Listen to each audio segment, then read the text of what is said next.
All right, here we go. And I have everything already properly set up this time, in theory. So we're getting more and more professional. Just have to wait for this to load so we can mute myself. I'm already muted. It actually remembered. Its AI is actually doing its job this time. So for anybody watching the recording afterwards, if you want, of course, you can skip the first, I'd say, maybe 2 minutes. I'm really trying to cut down that. I did not mean to go to Google Docs. I meant to go to Google Earth. Google Earth is what we need. So let me just get everything set up and ready. And stuff happened just with specifics that would be of the kind that I would normally, specifics that would be of the kind that I would normally report on. Not much happened in that regard. So this will probably be a shorter one. Why did you come in angled like this? You're going to reset yourself, right? Okay, thank you. And why do you, it never used to throw the compass tilt off. So the only other thing we need to get is this. Are there cats that need to be retweeted? Yes, there are. Look at this cat. Donate to these cat shelters. All right, got the bookmarks up and ready. Notepad is next to me. Let me drink some water before properly starting.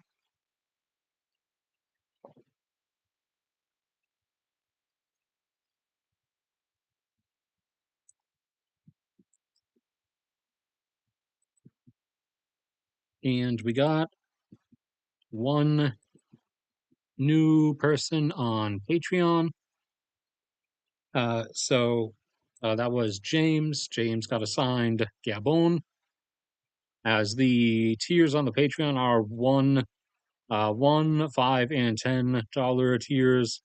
But for the quote unquote creative names, I have them listed out as one is mild oil exporter.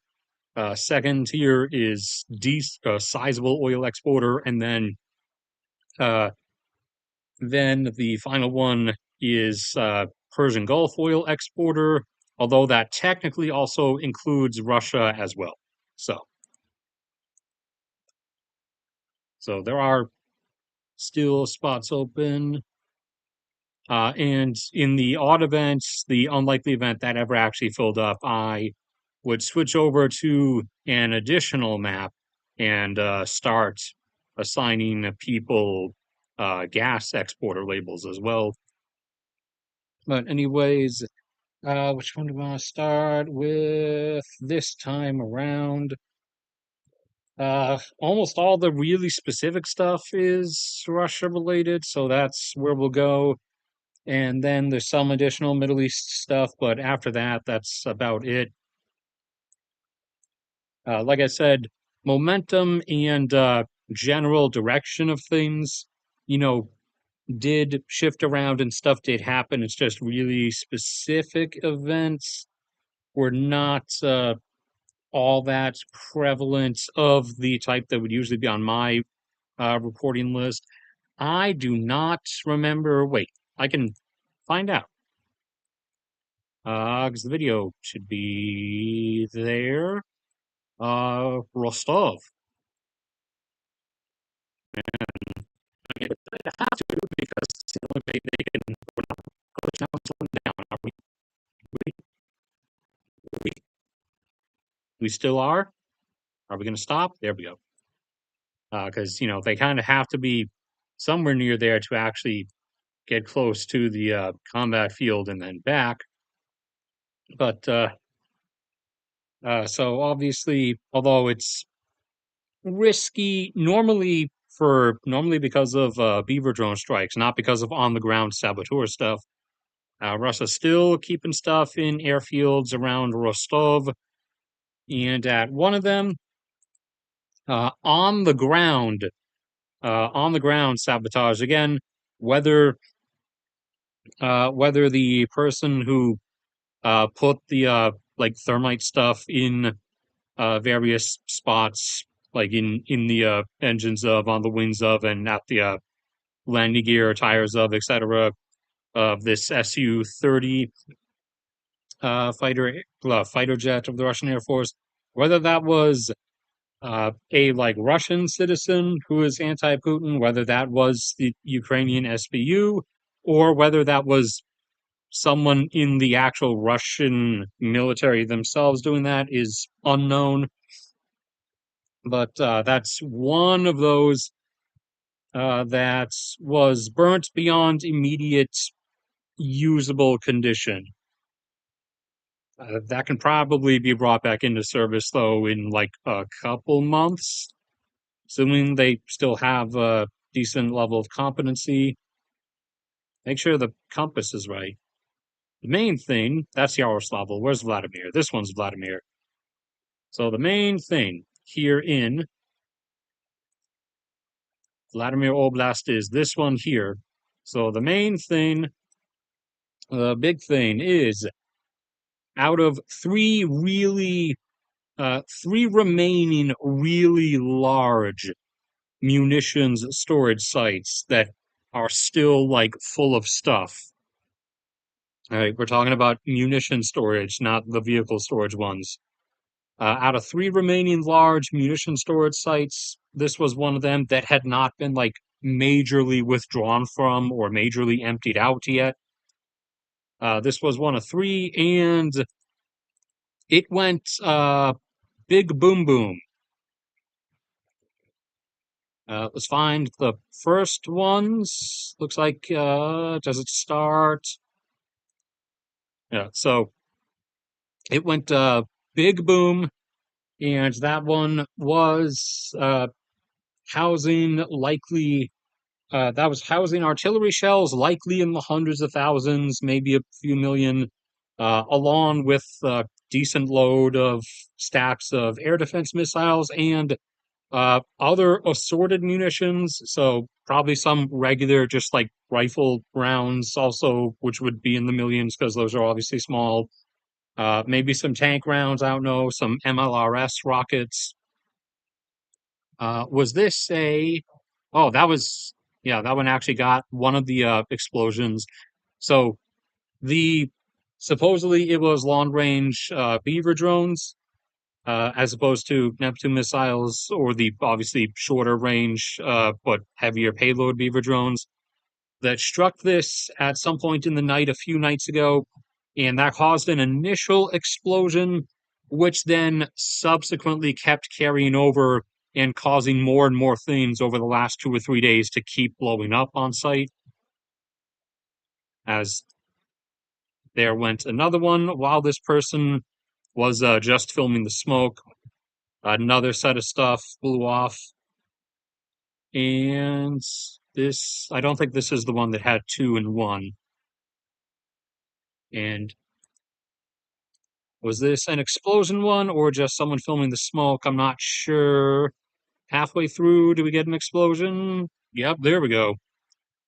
So, as you can see, one by one, these kept going off as it kept spreading from one of the storage area places, stuff, flaming stuff would fly out from these explosions. And eventually, as it landed on like the next area loaded with artillery shells, it would eventually set those off, which would set off all the ones around it. So these kept going and going, explosion after explosion. Why are you people taking such? Oh, you can enlarge it. Okay, never mind. I withdraw my criticism, random Russian citizen. That guy was just filming smoke from a distance. This dude was this, okay, just the billowing smoke cloud. But yeah, you can see that decent, smoke cloud. That's, like 5, 10 miles wide at that point. Someone was parked on the side of the road and caught a big one. Oops, mute. Uh, this person was filming the aftermath. Was this where the second one happened, or the one where it was 2 in 1? It does not appear so. Can you just? Oh, wow, that full sized immediately. Thank you. I think I think Twitter's AI might have like psychically predicted what I was about to ask it.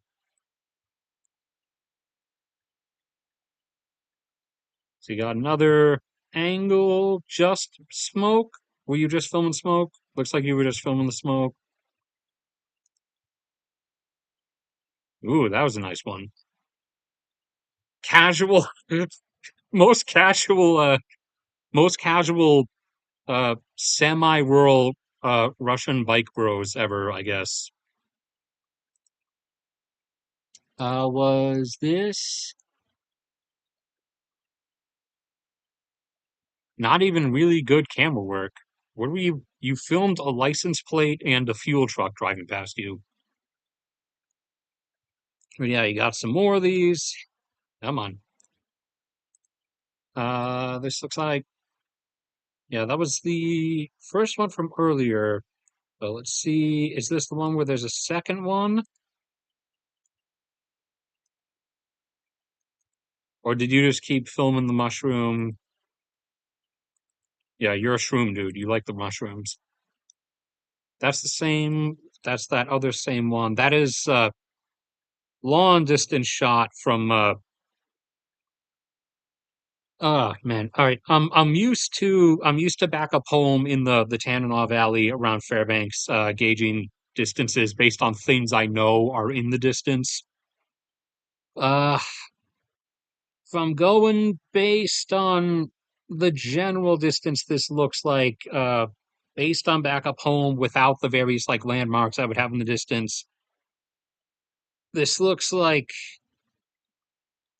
10 to 50, somewhere from like 10 to 15 miles away. And seeing it that big on the horizon, I might be underestimating distance.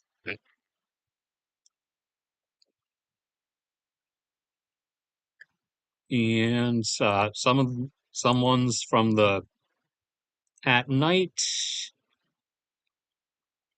small stuff was constantly still exploding around the clock. Did this person get an actual like explosion at night? I don't think so. What about no?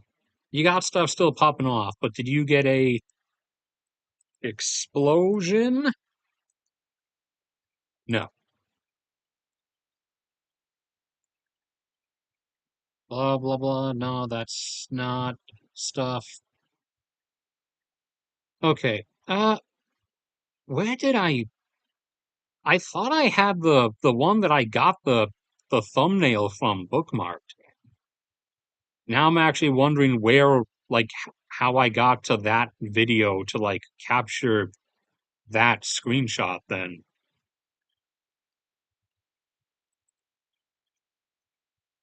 Those were those were the first ones. Is this the Oh yeah, that was the one I complained about being small before realizing I could click the full screen button. Okay. So yeah, that was a big boom thing that happened. Uh Russia insists, as always. Here's Shoigu applauding the effort, of course. Here's Russia insists that it was a accidental mishandling of ammunition during during like removal of it to put it like on trains to be sent to the front lines. So not really hitting yourself with the best look either way there. Now in other things, mining outputs usually are always typically focusing on the oil and gas stuff, but mining is one of Russia's other big things. So, as I said back at the very beginning, since they got cut off from their major mining equipment suppliers, they would eventually have to start like cannibalizing equipment to fix other equipment, and that would start to drag them down eventually, and that the first year would probably be fine, but after that, you'd start to see a gradual tick up each year, quicker and quicker. So, 2023, they went down by, in terms of mining outputs, just their general, the statistic put out is their general mining output altogether. So like everything basically collectively compiled, they went down by around 2.5%. Then they went down. They lost a bit more output level over last year, 2024. They got down to being 8% down, roughly. Some things much more than others, like their output from gold mines was only down as of the end of last year by like 2%, whereas their output from antimony mines was down by like 60%. Now it has picked up quite a decent bit over just the first quarter of this year. It has dropped by close to another 3%. So if that holds, if that trend continues, that would be a 9 to, or rather a 12, roughly somewhere. We'll say somewhere between 10 and 12. Then give a little bit of downward leeway. Percent drop in total over the course of this entire year, barring anything else happening in any specific direction. Oil is oil looked like it might have price recovered briefly for a second, but then it came back down. So it was looking like it was gonna tick back up a bit, which would have been better in from Russia's side, obviously, but then it started coming back down as going outside of the Russia-Ukraine conflict context for a second, as Kazakhstan, since if you watch the oil production levels update videos I put out all the time, they are not continuing to cut production like they're part of as one of the extended family of the supposedly still existing OPEC plus group. They're up close to 2.2, and they finally just admitted a couple days ago that they're going to stay up there and have no intention of actually following the group's rules anymore. So, out of the extended family, not talking about the core OPEC members, but the extended family, which includes some others like Kazakhstan, uh, they're just, they're shedding members off one after another who are, they're no longer willing to actually follow the rules, no longer willing to continue with the cut regime. So they admitted that because otherwise they would be required to cut all the way back down to 1.6 million barrels per day. So over 500,000 barrels per day less, and they're not willing to do that. So the oil markets weighed in the fact that that supply is going to remain and seem to be acknowledging the reality that the UAE, instead of still publicly claiming that they're only pumping 2.9, is in reality already up to 3.2 or 3.3 because they don't care for what Saudi Arabia tells them to do anymore. So, although Saudi Arabia ordered everyone, the OPEC group collectively, to increase output slowly, the UAE was just like, nah, brah, we're going to the moon. So they went just right up to 3.3. They're a little bit lower now, between 3.2 and 3.3. We'll see what they decide to do over the course of the next month, whether they like hold here or whether they just completely say screw you and they go up to like 3.4 or 3.5. Because remember, the UAE wants a 4 million barrel per day plateau instead of a 3 million one because their own domestic oil consumption is already up to 1.2 million barrels per day on average. So they want that better ratio, even though that holding a 4 million barrel per day plateau would see them reach the end of their ability to maintain that in likely the late or mid 2040s instead of the early 2050s, which is where their 3 million barrel per day 3 million barrel per day plateau could have carried out to. So the markets actually took that into factoration, and oil prices started going back down a little bit, not back down to sub 60, but back down to 62 or 63.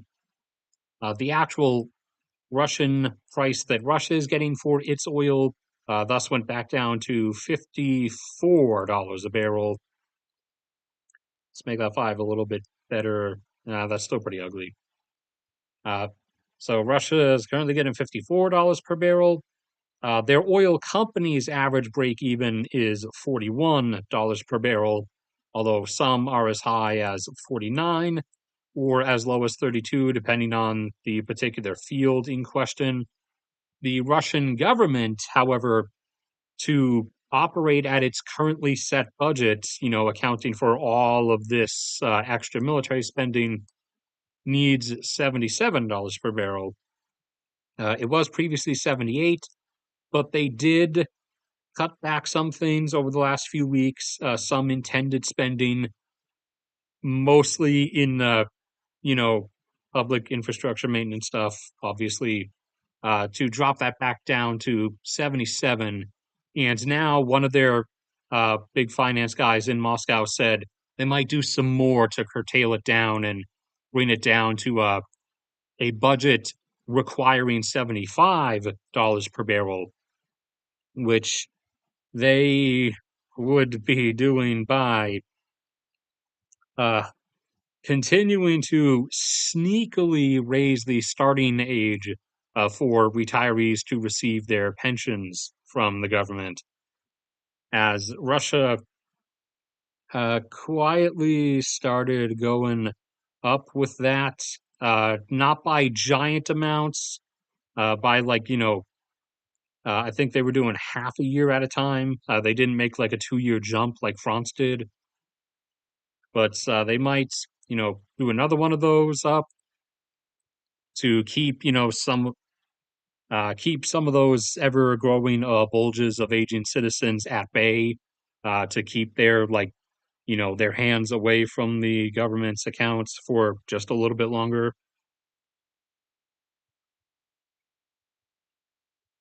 And let's see, what else did we have?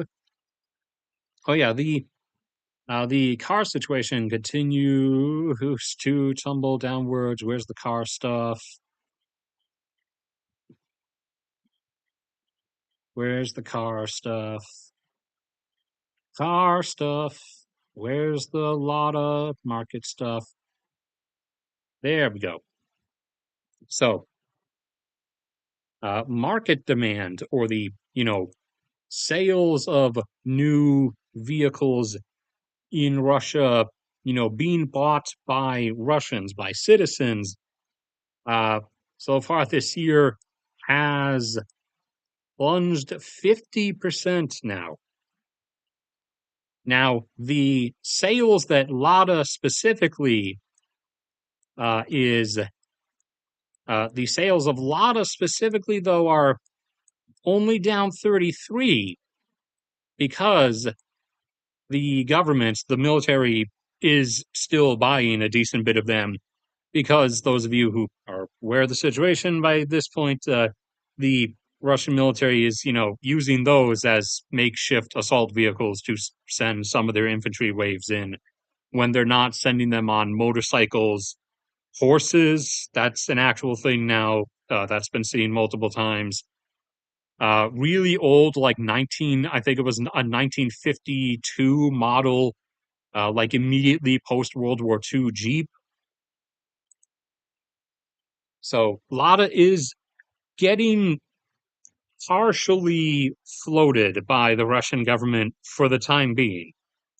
And by floated, I just mean they're avoiding a full 50% sales overall loss because they have that 17% makeup sales from the Russian government to, keep using those to send assault waves in, including some of the fascinating ones I got to see a few days ago where they had like 14 dudes clamored onto one car.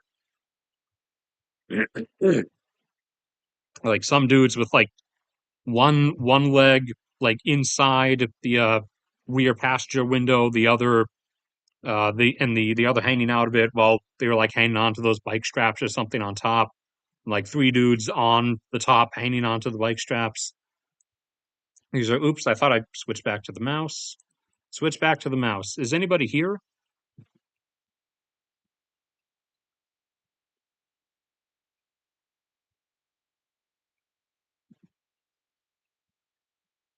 Uh oops, have to be in YouTube do that. I don't care about racist jokes, let alone low effort ones. I'll get to the Kashmir Pakistan stuff in a second after we're done with the two regular lane events. All right, what do we also have to get through here? What's on the list? Not much else. So pushback has also begun, primarily around Pokrovsk. Here, the Russia's like, you know, 1 square kilometer per day or so advance finally came to an actual stop back around the start of March. And it was basically level. It was basically flat, even each way until the last 3 weeks or so, or 4 weeks. Now they're actually starting to fall back. And most of that is predominantly around the Pokrovsk front, which is where they've been really trying to push everything for the most part for the last like half year or so.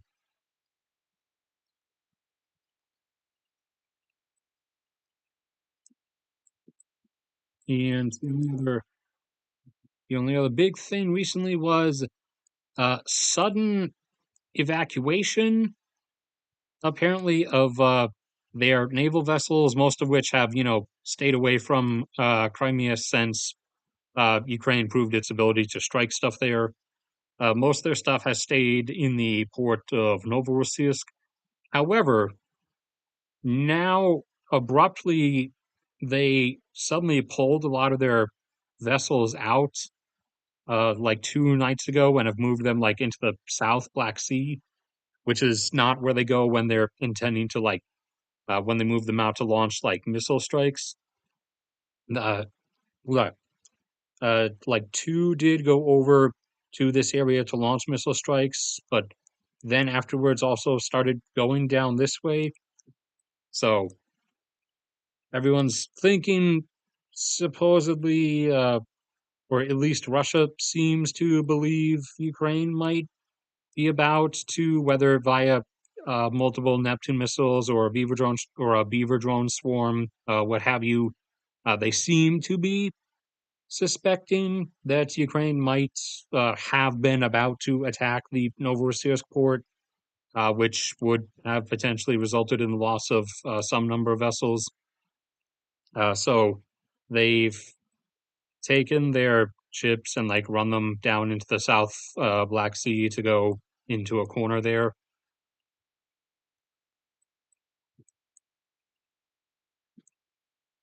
In the Middle East, we have controversial or contradictory information. So Israel insists, continue to insist that they're going to strike Iran on their own no matter what. After the U.S. had asked them to don't do that, don't do it without us at least, and the U.S. has been moving all kinds of stuff into the region for the last couple months, including down at Diego Garcia, but bringing all kinds of stuff in all over the place, looking like preparation for a massive air campaign. As the deadline pulls closer for the Iran denuclearization thing, the deadline was, I thought, was May 1st. Apparently, it's actually May 11th. However, that was then changed, and now the U.S. has been a bit inconsistent and has said that Iran actually doesn't have to shut down all its nuclear stuff. It can just sign a piece of paper agreeing to be a good boy and not make nukes, and we'll just take their word for it, I guess. So mixed signals, and Israel had said that they don't really care what the U.S. does. They're still going to eventually strike Iran anyways in the very near future. However, uh, the U.S. has said the U.S. said yesterday that that's not true, and actually the U.S. and Israel are on the same page, quote unquote. So either U.S. does not secretly intend to go out with the massive air campaign against Iran, or or Trump is like trying to save face and insisting that Netanyahu's not actually going to do stuff on his own after Trump had told him not to.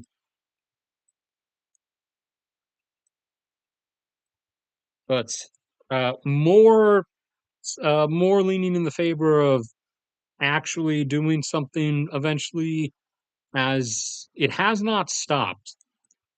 Stuff, munitions, additional combat aircraft stuff has kept being brought into the Middle East for yet another week. Now, including three of those flying command center and early warning radar AWACS aircraft. On top of those that are already kept in the general area, number unspecified to my knowledge, but three more were brought in. So some people were trying to play that off as that's not a big deal because that's only three, but it's not only three, and three already is actually a big deal, anyways. And it's not, but it's also not only three of those AWACS aircraft, it's an additional three on top of what was being operated in the region already.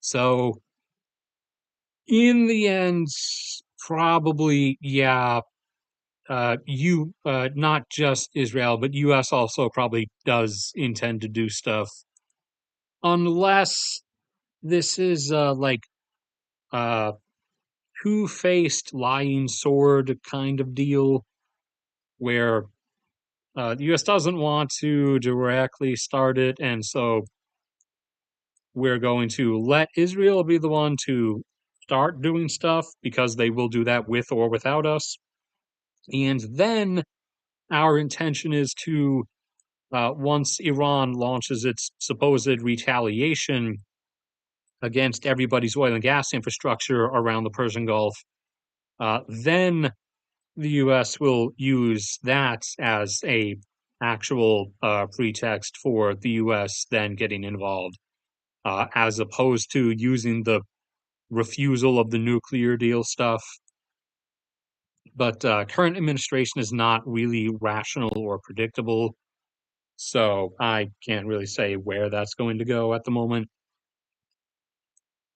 And since someone asked about it, yes, there was a terrorist attack at, I think it was it looked like a ski resort that was did not have snow at the moment. It was some kind of like tourist resort place. And instead of skiing, since there was no snow, they were doing like really long, uh, I guess high altitude zip lines or something. But a dude came in and started like shooting up the place, and had either really good aim or was just shockingly lucky because I think he killed something like 50 people, even though it was like everybody was really spread out. It wasn't like a school shooting in the U.S. Where like the gunman comes into like a classroom and there's like 30 there's 30 people in this small little room.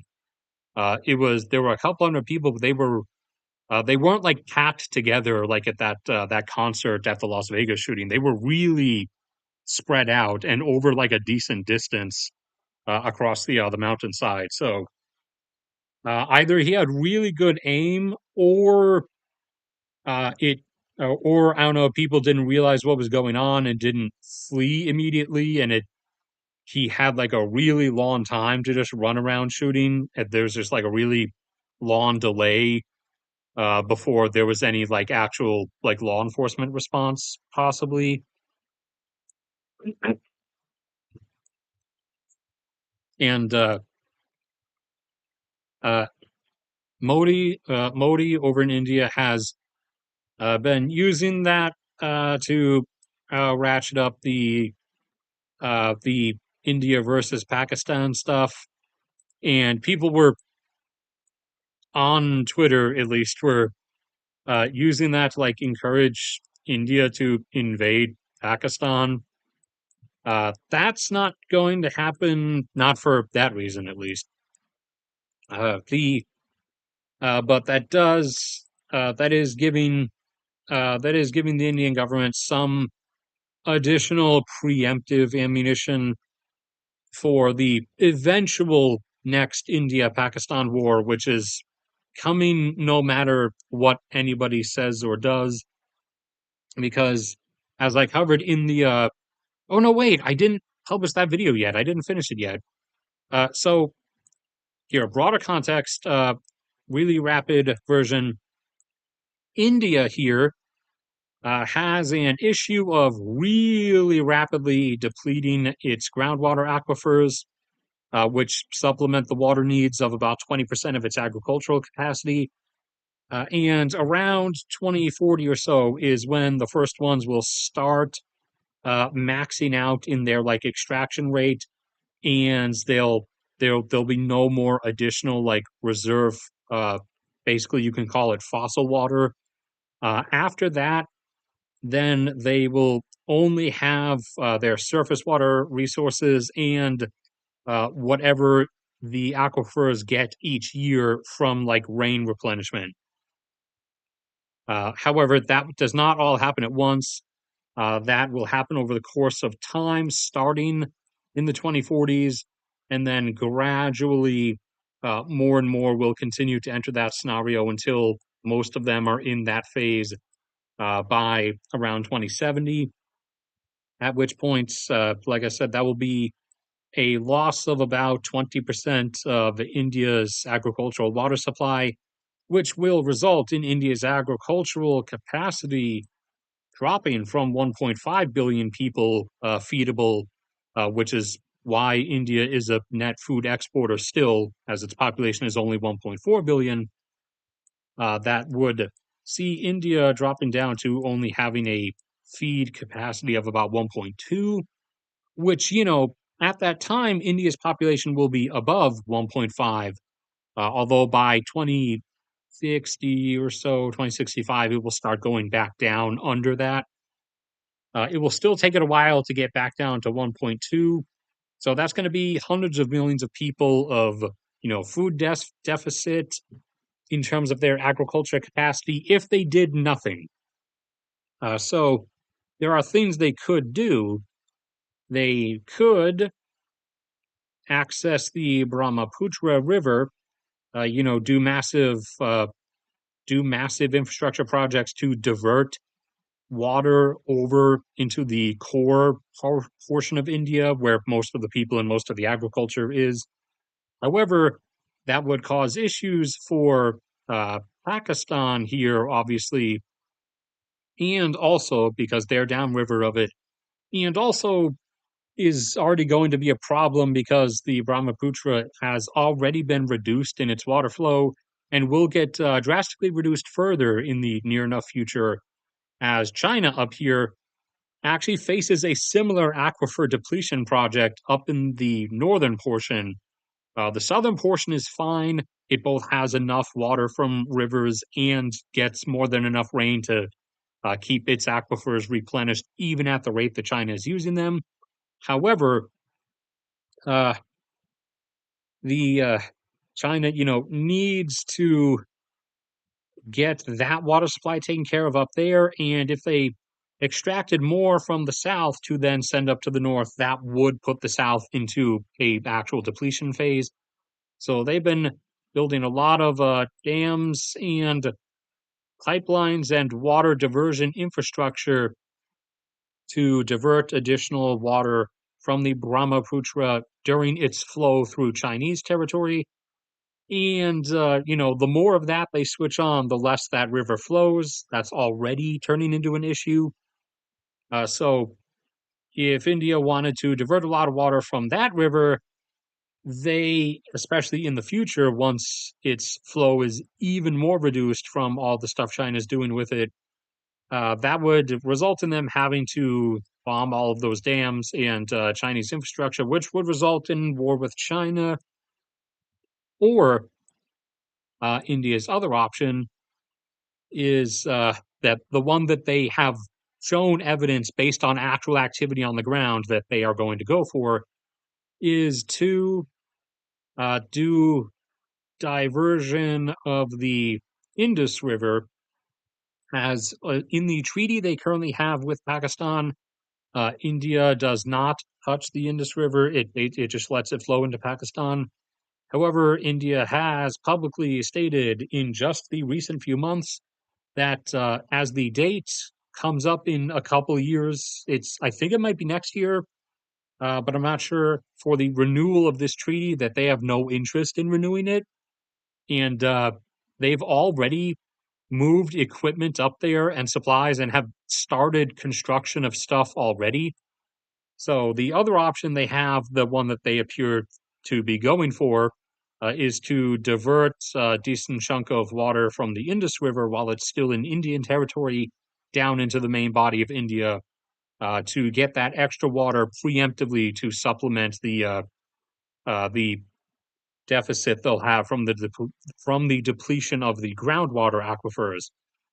However, Pakistan obviously wouldn't just sit there and watch, because that would reduce the amount they have for their own use.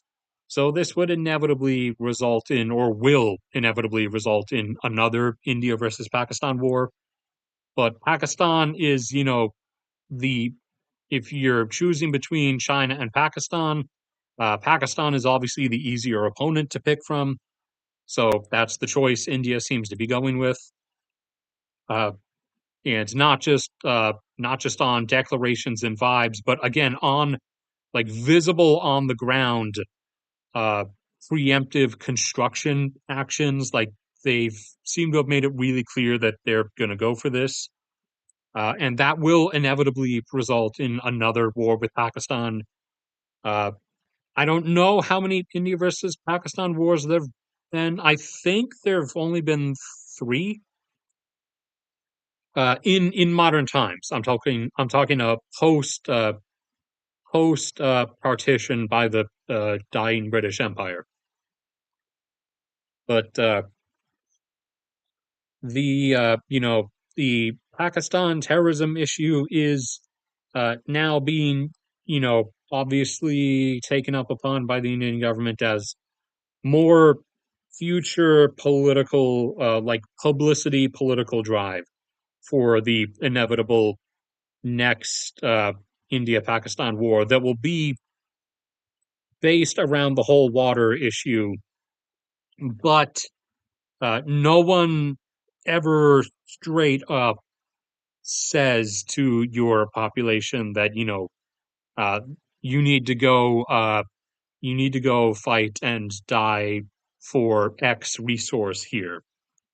You have to have something else on the plate, like saying the other side is an existential threat, or if you're doing it America style, then you just use, like, really, really vague, generalized patriotism and eagle freedom. Except for when you are dealing with an actual existential threat, like World War II, or Ukraine fending off Russia, or even back in India's case in World War II, when Indians and Pakistanis and Bangladeshis and Burmese were all actually fighting against Japanese forces in blistering hot jungles. You know, but on every other occasion, which is like 99% of wars, unfortunately, it's usually over finances or over wanting to better secure some kind of resource. Then you need to drum something up, which is, why Moscow has to keep running with the whole like secret secret NATO Nazi bio labs in Ukraine that were engineering mosquitoes that specifically would genetically only bite Russians and give everybody AIDS or something. So that was not what you were expecting to spin off from the Kashmir incident. But that led into a much larger thing as asking me any kind of question will always do. So just a warning for the future. If you don't want to hear me speak further about stuff, then don't actually ask a question. Otherwise, I'm probably going to go off for 20 minutes about something like I just did.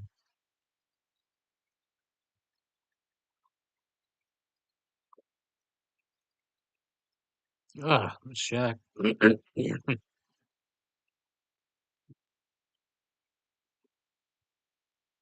uh, if you don't count 48,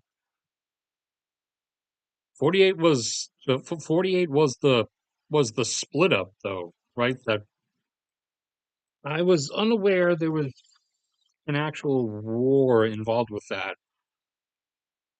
I thought that was just the that was just like kind of a civil. I thought that was more just like civil chaos because Britain just kind of suddenly and abruptly stamped like Pakistan, India, Bangladesh, Burma, your countries now. These are your borders. Uh, we're screwing off. Do whatever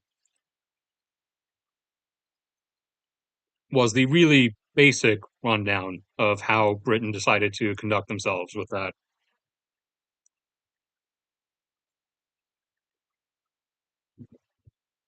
There is a secret third option that's just not doable. Not, especially not for a country of India's population size and or their agricultural output requirements. People bring up the whole, just build desalination plants all the time, but there is an issue. Like you can only build so many in one spot before you really have to worry about affecting the actual salinity balance in the water, like offshore of that area. And also, each desalination plant, you know, for large ones, like for a desalination plant that's providing for the water needs of again no industry factored in, no agriculture factored in, just the general like population, the average person's water consumption. It's which is usually only like 15 to 20% of any country's total water consumption or any state or area's total consumption. The general workout is uh, for the needs of about I think it's about 2.5 or 3 million people. It requires a gigawatt of power generation to constantly run that desalination plant. So if you factor that up, times it by five because you have to account for all the needs because most of these desalination plants have been not in places where the other needs are all that heavy or where the other needs are able to just use seawater itself. Like the Persian Gulf states just re-injecting seawater into their oil wells. They don't need actual purified fresh water for that. So you would then have to times that by five, times the population, and you get really ridiculous. numbers like, India would have to build like 5 times as much power generation than it currently has in existence to supplement you know, that 20% water supply loss from the aquifers, which would take time that does not exist and would require resources and financing that do not exist. There's a reason why you only really see desalination as a thing for tiny islands, uh, like Barbados or whatever, that only have like tens of thousands of people on them, or you see them uh, providing water for places like the UAE for rich petrostates that are deserts that have no agriculture of their own, and their oil and gas industry uses a lot of water, but it's able to just straight up use the seawater itself. So the only real thing they need, the only real freshwater, purified freshwater need they have is for the regular like population, the individual consumption level, which is again not that big compared to the combined industrial and agricultural water consumption levels of most countries in the world, countries that have industry and agriculture at least.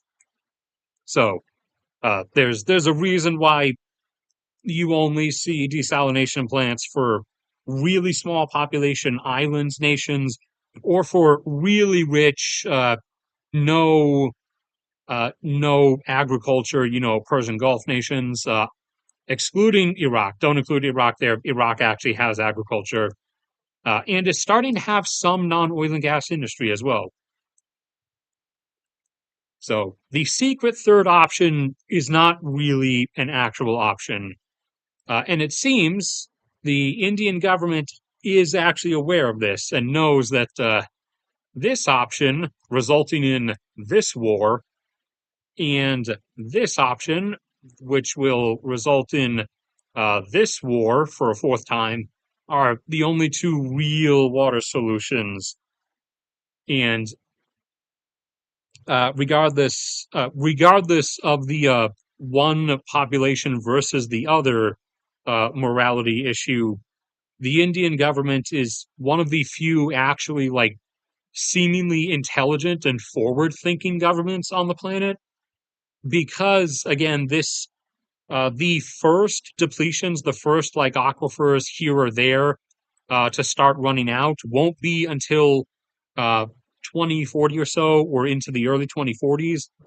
However, the Indian government seems to actively already be acting towards their chosen solution for that issue, which they seem to have chosen the Indus River diversion solution, which will obviously again result in a fourth war with Pakistan. And by or by or before Pakistan's potential conflict with Afghanistan, which the Taliban really seems to be trying to provoke.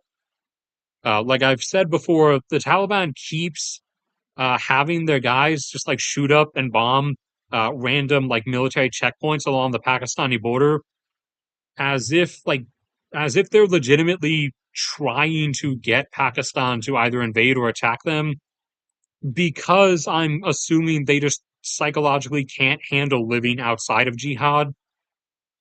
And if you saw back in 2022, there was a funny article that actually interviewed a bunch of Taliban guys that are now, doing regular bureaucratic government office work. And they were constantly like complaining about how they can't stand office life and it's so boring actually being the government in power. So, kind of self admitting that like they actually never really wanted to win, I guess. They didn't want to be in power. They only like understands how to live in like, a constant suicide war. And also there's the issue of the upcoming potential Balochistan breakaway from Pakistan. Uh, well, that would collectively probably not happen until and along the same times as the Balochistan portion of Iran, trying to break away when Iran, falls into chaos after the upcoming stuff that's probably going to happens, unless the U.S., completely backs out, and for some reason Israel decides to not actually go through with it. But Israel tends to not really keep itself on a leash of any kind. So I would really not expect Israel to not conduct an air campaign against Iran in the near future, on its own grounds at least, with or without U.S. help. As if you may remember, the U.S., also told them, please don't actually start a ground invasion and operations in Gaza.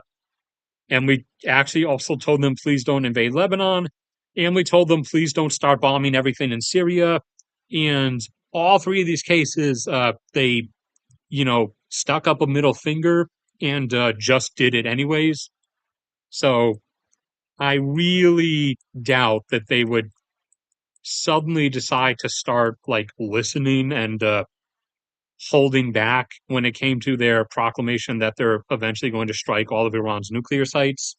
I really doubt they're just going to suddenly decide to hold back now, since that is completely antithetical to their behavioral operating procedures. But yeah, that was a whole unexpected sidewinds jumping off from the initial Kashmir stuff. And we are probably at overtime. Oh, not just yet.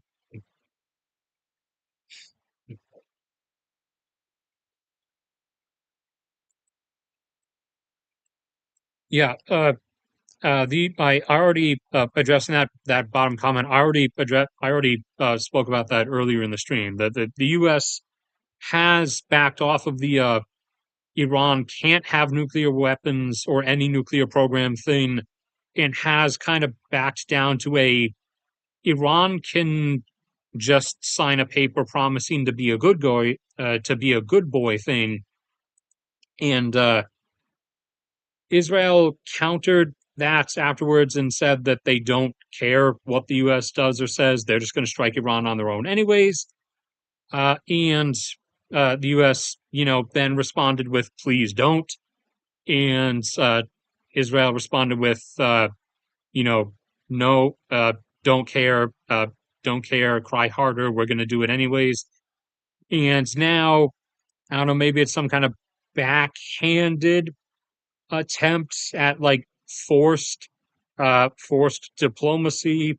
The U.S. administration like published that like just last night or something, that the U.S. and Israel are on the same page, implying that Israel, had agreed to not do anything, which is not what Israel said. So, but we've seen the whole. It's a common political tactic of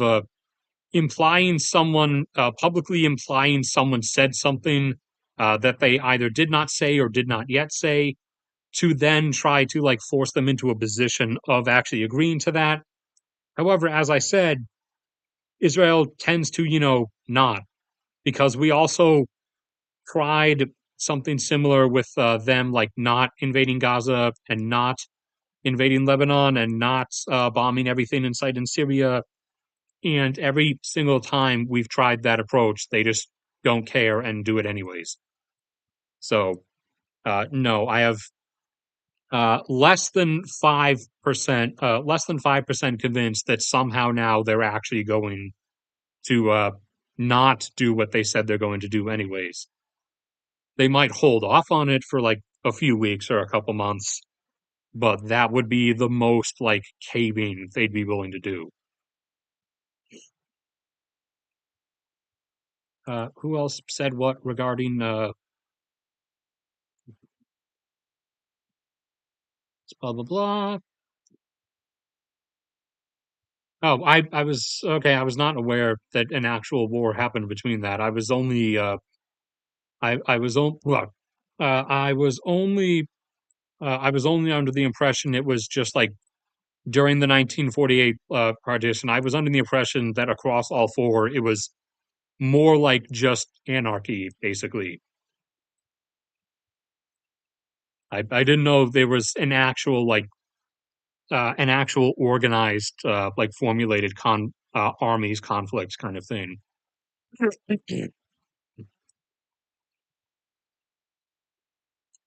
All right, we are at what would now be overtime, as I had promised others in whose house I live in that I would not run this over an hour, and I have now run it over an hour by 36 seconds. So I'm going to chug this water, wait to see if anything else shows up.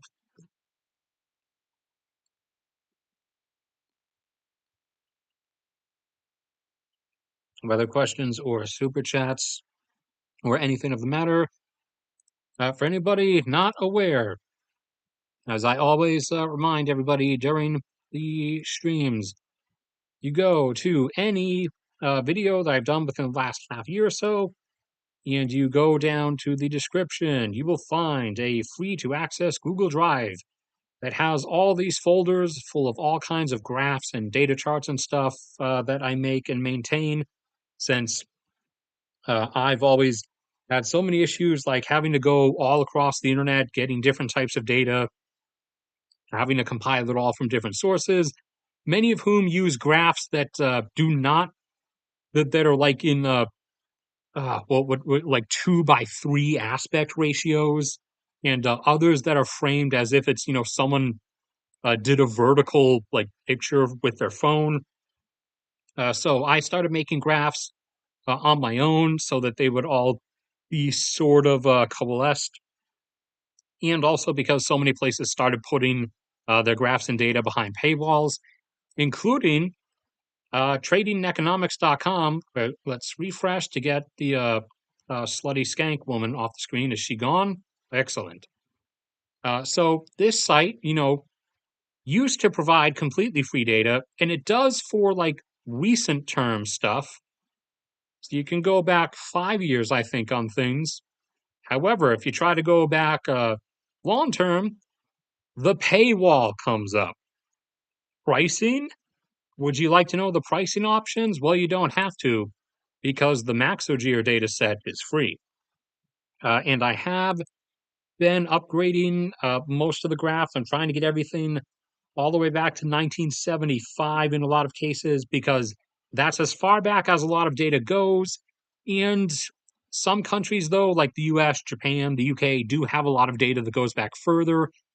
But with everyone else, it then becomes difficult because a lot of countries become, the reliability of the data past that point starts becoming hazy. But example, randomly, here's like Turkey's oil demand graph over time. So they're one of the ones I've upgraded. Uh, I've upgraded back to all the way back to 1975, and also found out I could make the graphs look more like this instead of the line with the line on top with very slightly shaded area underneath it that was barely distinguishable from the white background, which is what they used to look like. I found out I actually can do other visual things besides the really like bland graph that it immediately forms when I hit insert graph. So those are all there. There's all kinds of different data, oil demand graphs, production graphs, consumption by product breakdowns, like randomly we'll pick Australia's. And these are from the most recent year. So out of, Australia's 1.2 million barrels per day of oil demand, for example, you can see 500,000 barrels per day is diesel, 300,000 barrels per day is gasoline, 200,000 barrels per day is jet fuel. Everything else, asphalt, plastic manufacturing, everything is the remaining 200,000 barrels per day. So you got all those. You got population and demographic stuff. You got economic data, electricity data. I'm working on all kinds of things. I'm constantly maintaining and upgrading this. Uh, technically, I'm actually spending more time working on and maintaining these than the actual like videos and stuff at this point. But anyways, that is where this is going to stop for today. Message. I'm getting messages on my Twitter account. Now you can tell things might be going somewhere. Because that's when you see like actual legitimate streamers and they go to their Twitters, they always have waiting messages. They usually have it capped out and it says like 99 plus. I only have one. So I'm not a true professional. Uh yeah, that is one of that's one of the only real possibilities where someone might actually use nukes. Like Russia does the "we're going to nuke you" threat like literally 5 times a day, anytime. You can find articles before the Ukraine war started. You can actually find articles from back in the 2010s and even the 2000s of like when like some random country like I don't know uh, newly, free Kyrgyzstan or something said they were going to impose like a 1% tariff on like imports from Russia and like Russia would threaten to nuke them. So basically, most of the people who do have nukes legitimately would never actually use them. The only point that most of us who have them is to secure the state of existence in which no one would actually use any against us.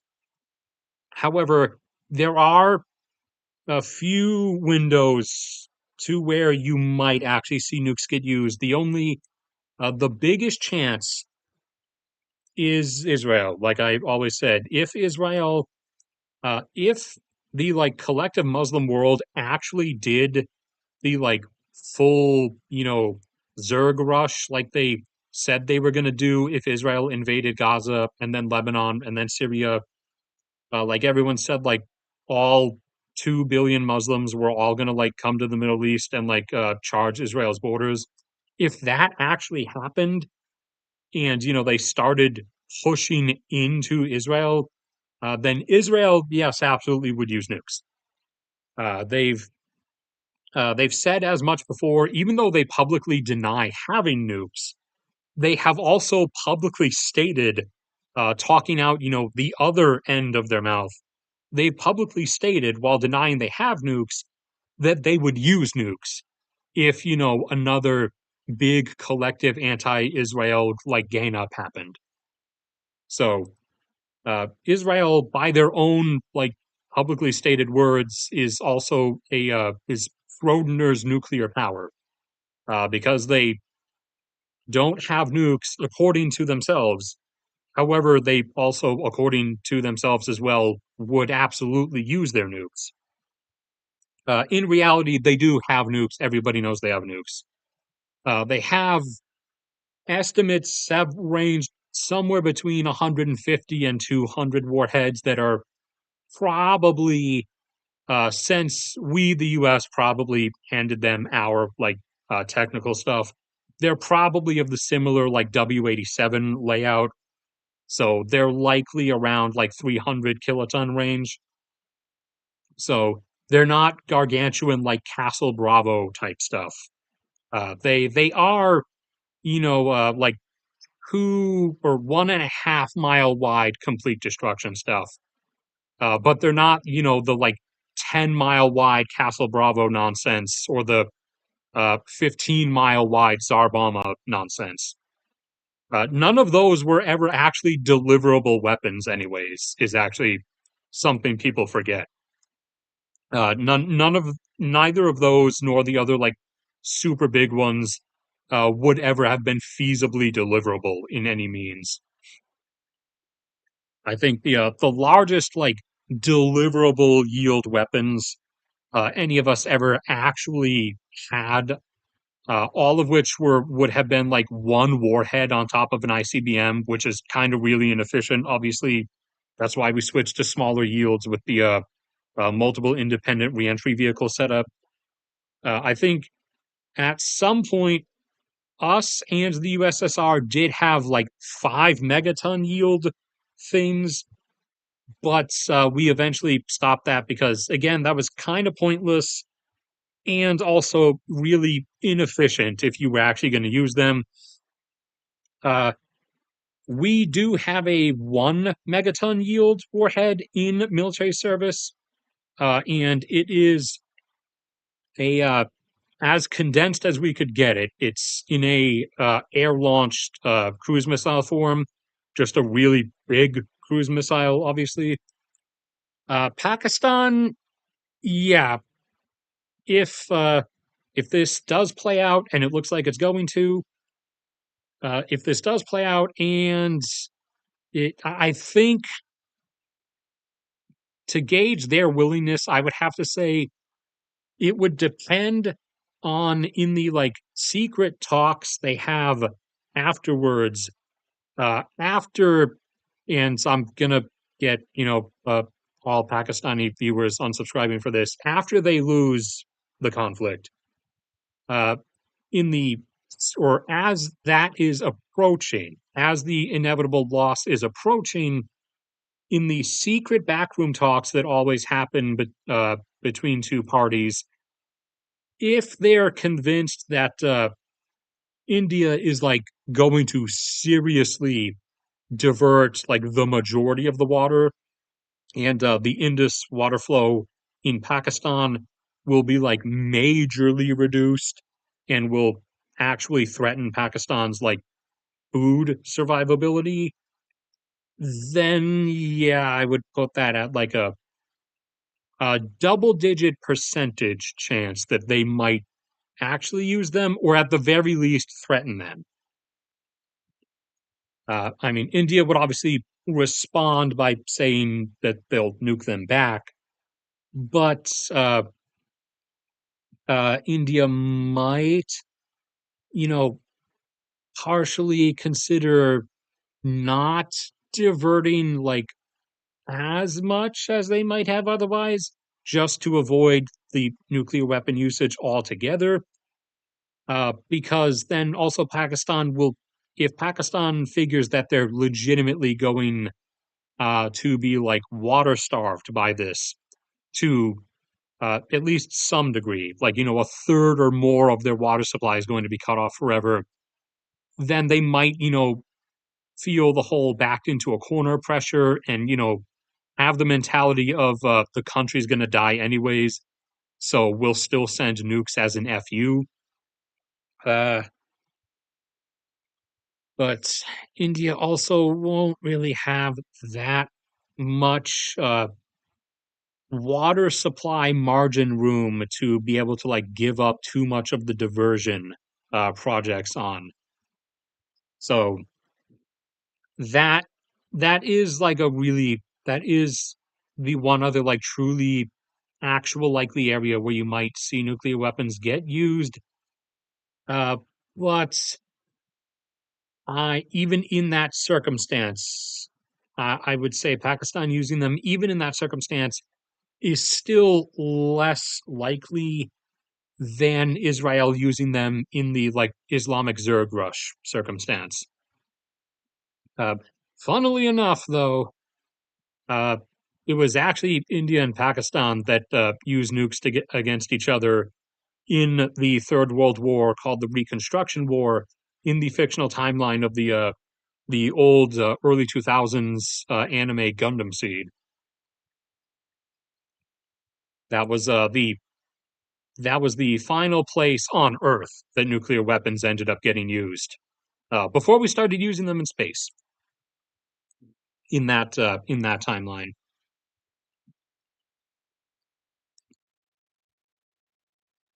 All right, that's going to have to be it.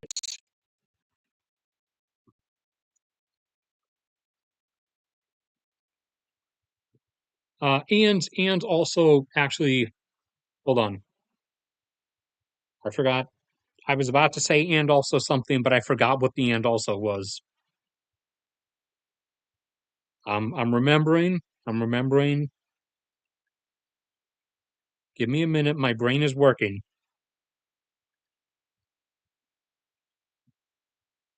Oh, also, yeah, I was going to say also, uh, the the death caused by any nukes used by Pakistan and thus any used in return by India would not be of the same level as others in essentially non-existent scenarios where any of the major nuclear powers would use them.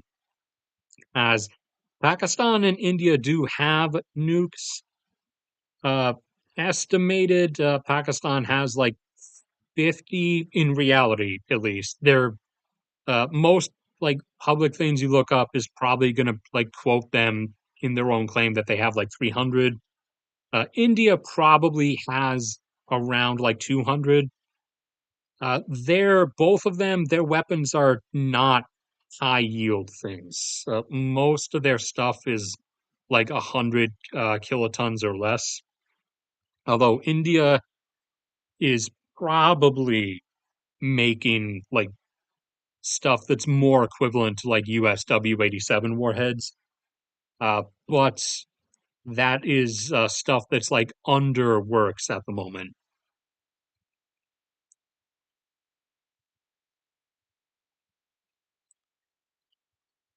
Oh man, now I'm getting notifications too. Wow, I'm an actual professional. Uh, Pakistan's an exporter for the moment. Their population in the not very distant future will end up overrunning their agricultural capacity. India's is already very close, and yeah, India is about 1.5 billion is their like agricultural output, which is how they are still a net exporter to so many places, despite having a population of 1.4 billion. You know, that still is 100 million people's worth of extra food. However, they're fast approaching that cap.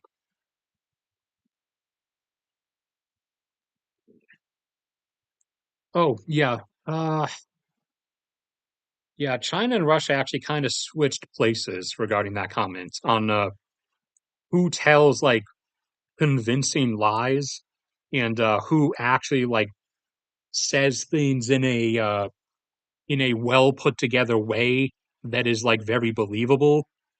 They completely have switched places. Just like how Russia used to be the military equipment supplier of Iran and North Korea, and now is kind of starting to depend on them for military equipment. The USSR was like really good at espionage and propaganda, and all their lies were really, really well crafted. And you can tell because we believed a lot of them, and then they turned out to not be true.